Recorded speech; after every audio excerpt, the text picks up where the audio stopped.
শান্ত স্নিগ্ধ ছায়া ঘেরা গ্রাম রূপনগর। এই গ্রামেরই এক প্রান্তে একটি পুরনো আমলের মাটির ও ইটের গাঁথনির বিশাল বাড়ি। উঠোনে তুলসী তলা, পাশে বড় আম বাগান, আর পেছনের দিকে একটা বাঁধানো পুকুর। এই বাড়িতেই ছোট ছেলে বরুণ ও ছোট বৌমা পারুলকে নিয়ে বাস করেন বৃদ্ধা কল্যাণী দেবী। বড় ছেলে অরুণ অনেক বছর আগেই শহরের চাকরিতে গিয়ে সেখানেই পাকাপাকিভাবে বাড়ি করেছে। আজ অনেক বছর পর বড় ছেলে তার বউ আর মেয়েকে নিয়ে গ্রামের বাড়িতে আসছে কয়েকদিনের ছুটিতে।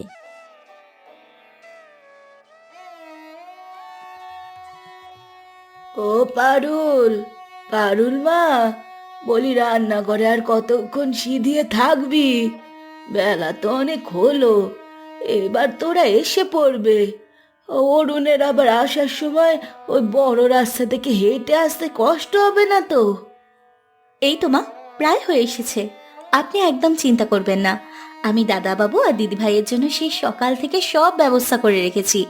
পুকুর থেকে বড় রুই মাছ ধরে এনেছি, আর আপনার ছেলের পছন্দের এঁচড়ের ডালনাটাও প্রায় শেষের দিকে।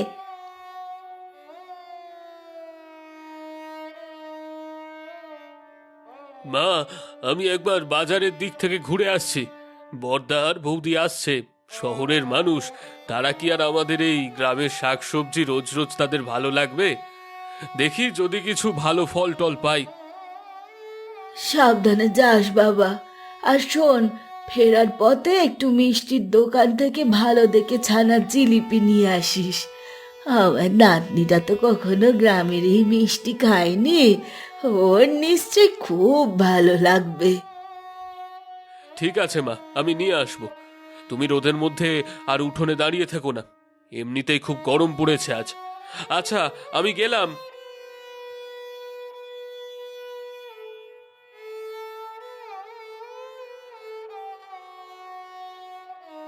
কিছুক্ষণ পরেই বাড়ির সদর দরজায় একটা বড় গাড়ি এসে থামল। গাড়ি থেকে নামল অরুণ, সুজাতা আর তাদের মেয়ে মিনি। শহরের এসি গাড়ি থেকে নেমেই সুজাতার চোখে মুখে এক অদ্ভুত বিরক্তির ছাপ।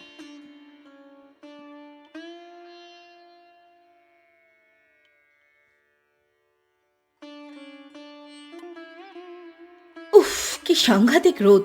মনে হচ্ছে চামড়া যেন একেবারে পুড়ে ছাই হয়ে যাবে। অরুণ, তোমাকে আমি কতবার বললাম এই মে মাসের গরমে এই পণ্ডবর্জিত গ্রামে আসার কোনো দরকার নেই, কিন্তু কে শোনে কার কথা? এখন বোঝো ঠেলা। আরে সুজাতা, একটু মানিয়ে নাও না। মায়ের খুব ইচ্ছা ছিল একবার আমাদের সবাইকে একসাথে দেখার। তাছাড়া মিনিরও তো একবার গ্রামের বাড়িটা দেখা দরকার, তাই না? সারা জীবন তো ওই এসি ঘরের ভেতরেই আটকে রাখলে মেয়েটাকে। ওয়াও, বাবা দেখো দেখো, কত বড় উঠোন! আর ওইদিকে ওটা কি গাছ? এত বড় বড় পাতা! ওটা কলা গাছ রে মা। আয় ভেতরে আয়, ঠাকুমা তোর জন্য অপেক্ষা করছে, আয়। ওরে আমার দাদু ভাইরা এসেছে, আয় আয় বাবা, ভেতরে আয়। কতদিন পর তোদের দেখলাম, মুখগুলো তোদের শুকিয়ে একেবারে আমসি হয়ে গেছে রে গরমে। আরে আসুন দাদাবাবু, আসুন দিদিভাই। ওরে বাপরে, মিনি তো অনেক বড় হয়ে গেছে। এসো মা, ভেতরে এসো। আমি এক্ষুনি সবার জন্য ঠান্ডা শরবতের ব্যবস্থা করছি।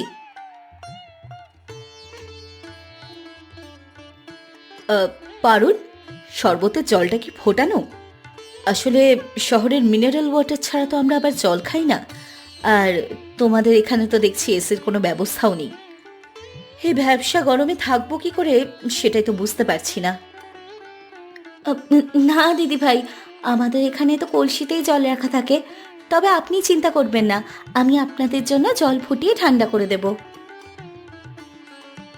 বৌমা, তুমি ঘরে গিয়ে একটু জিরিয়ে নাও। কষ্ট তো একটু হবেই, শহরের মতো তো আর আমাদের এই গ্রামের বাড়ি নয়। তবে দেখবে এই মাটির ঘরে আর গাছের ছাওয়ায় কেমন একটা আরাম আছে, যেটা ওই কংক্রিটের দেওয়ালে পাওয়া যায় না। দেখছি। মিনি, তুই কিন্তু একদম ধুলোবালি খাটবি না বলে দিলাম। শহরে ফিরে আমি আবার ডাক্তারের পেছনে কিন্তু ছুটতে পারবো না। দুপুর গড়িয়ে বিকেল হলো। দুপুরের খাওয়া দাওয়ায় পারুল নিজের হাতে রাঁধা নানা পদের খাবার দিলেও সুজাতা খুঁত ধরতে ছাড়ল না। তার শুধু একটাই অভিযোগ, গ্রামে কোনো আধুনিক সুযোগ সুবিধা নেই। উফ, একটুও হাওয়া নেই, কারেন্টটাও সেই দুপুর থেকে উধাও। তোমাদের এখানে কি সারাদিনই এরকম লোডশেডিং থাকে নাকি ছোট বউ? আমরা তো শহরে 1 মিনিটও কারেন্ট ছাড়া থাকতে পারি না। দিদি ভাই, কারেন্ট তো থাকেই, তবে আজ সকালে ওই দূরের রাস্তায় একটা বড় গাছ পড়ে তার ছিঁড়ে গেছে, তাই একটু সমস্যা হচ্ছে। আপনি বরং এই মাটির পাত্রের জলটা খেয়ে দেখুন, একদম ফ্রিজের মতো ঠান্ডা, শরীর পুরো জুড়িয়ে যাবে। মাটির পাত্রের জল? না বাবা, ওসব খেয়ে আবার গলা বসে যাবে, তোমরাই খাও। অরুণ কোথায় গেল? দাদাবাবু তো ওনার সঙ্গে ওই পুকুর পাড়ে বসে গল্প করছেন, অনেকদিন পর 2 ভাই এক হয়েছে তো। মা মা জানো, কাকিমা আমাকে কত সুন্দর একটা মাটির পুতুল বানাতে শিখিয়েছে। আর ঠাকুমা আমাকে ওই আম বাগান থেকে কাঁচা আম পেড়ে দিল, কি দারুণ খেতে। এসব কি মিনি, সারা গায়ে ধুলো মেখে একাকার করেছিস? যা এক্ষুনি বাথরুমে গিয়ে ভালো করে সাবান দিয়ে মুখ হাত ধুয়ে আয়, আর ওই কাঁচা আমটাম খাবি না, পেট ব্যথা করবে। বকছো কেন বৌমা? গ্রামের ধুলো মাটিতে একটু খেললে বাচ্চাদের শরীর ভালোই থাকে। ও তো সারা বছর শহরের ওই 4 দেওয়ালের ভেতরেই বন্দি থাকে। এখানে এসে একটু মন খুলে খেলতে দাওই না। আপনি বুঝবেন না মা, এখনকার দিনকাল খুব খারাপ, চারদিকে কত রকমের অসুখ বিসুখ, আমরা তো আর আপনাদের মতো সবকিছু হজম করতে পারি না।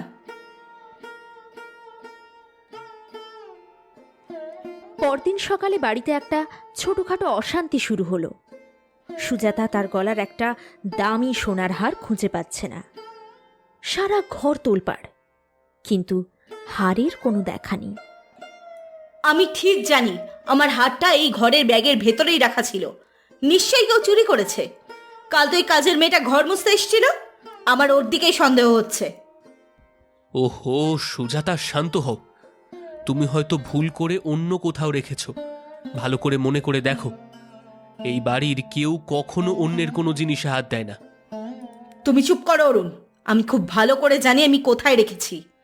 গরিব মানুষ দেখলে আমার এমনিতেই বিশ্বাস হয় না, ওদের তো টাকার লোভ থাকাটাই স্বাভাবিক। এ আপনি কি বলছেন দিদি ভাই? আমাদের অভাব থাকতে পারে, কিন্তু আমরা তো চোর নই। আপনার হার আমরা কেন নেব বলুন তো? বৌমা, তুমি শান্ত হও। এত বড় একটা কথা বলার আগে অন্তত একবার ভালো করে খুঁজে দেখো। এই বাড়ির মাটিতে আজ পর্যন্ত কোনো চোরের পা পড়েনি। আপনারা সবাই মিলে আমাকে দোষী সাব্যস্ত করছেন তো? ঠিক আছে, আমি এক্ষুনি পুলিশ ডাকবো, পুলিশ আসলেই সব সত্যি বেরিয়ে পড়বে। বড় বৌদি, তুমি পুলিশ চাইলে ডাকতেই পারো, কিন্তু তার আগে একবার নিজের মনকে জিজ্ঞেস করো তো, তুমি কি সত্যি হারটা ওই ব্যাগে রেখেছিলে নাকি শহরেই ফেলে এসেছো? গ্রামের মানুষদের গরিব বলে এত সহজে অপমান করাটা কি ঠিক হচ্ছে?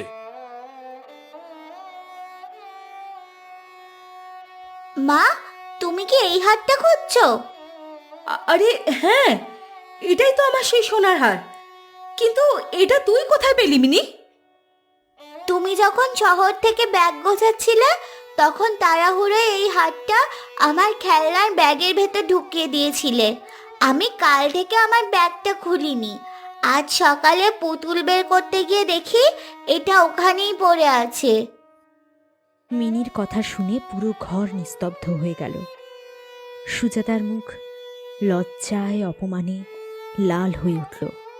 সে বুঝতে পারল নিজের ভুলের জন্য সে কত সহজে গ্রামের নিরীহ মানুষদের চোর সাব্যস্ত করে অপমান করছিল। দেখলে তো সুজাতা, নিজের ভুল আর তুমি দোষ চাপাচ্ছিলে এই বাড়ির মানুষদের ওপর। তোমার এই শহরের অহংকার আর টাকার গরমে তুমি মানুষের মনটাই বুঝতে ভুলে গেছো। থাক বাবা অরুণ, ওকে আর বকিস না। ভুল তো মানুষেরই হয়। আসল কথা হলো হারটা পাওয়া গেছে, এটাই তো সবচেয়ে বড় শান্তির কথা রে। মা, আমাকে ক্ষমা করে দিন। আসলে আমার মাথাটা ঠিক ছিল না। ছোট বউ, তুই মাফ করে দে ভাই। আমি না বুঝে তোদের অনেক বড় অপমান করে ফেলেছি। ছি ছি দিদি ভাই, আপনি বড়, আপনি কেন ক্ষমা চাইবেন? আমি কিছু মনে করিনি। জিনিস হারালে মানুষের মাথা একটু গরম হয়ে যায়। আপনি আসুন, আমি আপনার জন্য চা করে আনছি। সেই দিন বিকেলেই হঠাৎ করে আকাশে কালো করে প্রবল ঝড় বৃষ্টি শুরু হলো।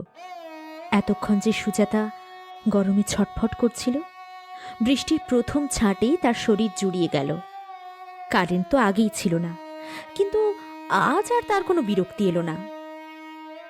দাদাই, দাদাই, দেখো কি সুন্দর হাওয়া দিচ্ছে, আমার তো খুব মজা লাগছে।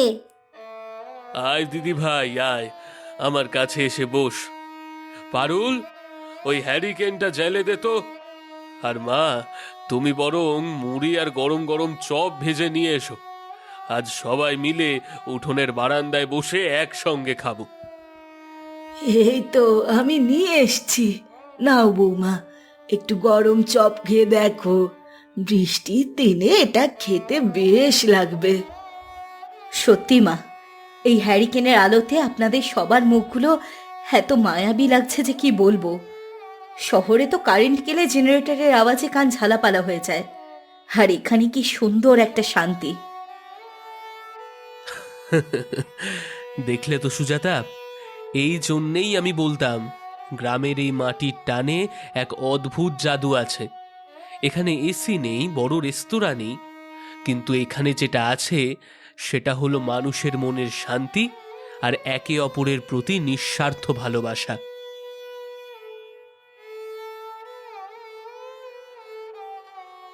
তুমি ঠিকই বলেছিলে অরুণ। আমি আসলে বাইরের চাকচিক্য দেখে আসল সোনা চিনতেই ভুল করেছিলাম।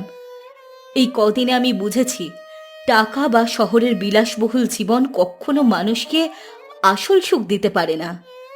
আসল সুখ তো থাকে এই পরিবারের সবার একসাথে মিলেমিশে থাকার মধ্যে, এই সহজ সরল জীবনের মধ্যে। দিদি ভাই, আপনি যখন বুঝতে পেরেছেন, তখন এবার থেকে কিন্তু প্রতি বছর ছুটিতে আপনাদের এখানেই আসতে হবে। মিনিকেও তো আমাদের গ্রামের অনেক কিছু চেনানোর বাকি আছে। হ্যাঁ মা, আমি কিন্তু প্রতিবার এখানে আসব। এখানে কাকিমার হাতে রান্না, ঠাকুমার গল্প আর ওই পুকুর পাড়ের হাওয়া, এসব তো আমি শহরে কোথাওই পাবো না। নিশ্চয়ই আসবো রে মা। এবার থেকে আমাদের আসল ছুটি তো এই রূপনগর গ্রামেই কাটবে।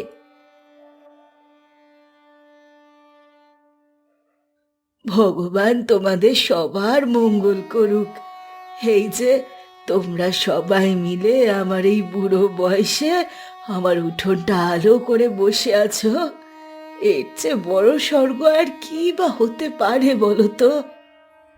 মানুষের জীবনে টাকার প্রয়োজন আছে ঠিকই, কিন্তু টাকা কখনো সম্পর্কের বিকল্প হতে পারে না। শহরের যান্ত্রিক জীবনে আমরা হয়তো অনেক আধুনিক সুবিধা পাই, কিন্তু গ্রামের এই সহজ সরল মাটি মাখা জীবনে যে পরম শান্তি লুকিয়ে আছে, তা পৃথিবীর কোনো ধন সম্পদ দিয়ে কেনা সম্ভব নয়। অহংকার আর লোভ মানুষকে অন্ধ করে দেয়, কিন্তু একটু ভালোবাসা আর সহানুভূতি মানুষের চোখ খুলে দিতে পারে। সুজাতা আজ সেই শিক্ষাই পেল। পরিবারের বন্ধন আর মাটির টানের কাছে হার মানল শহরের সব অহংকার।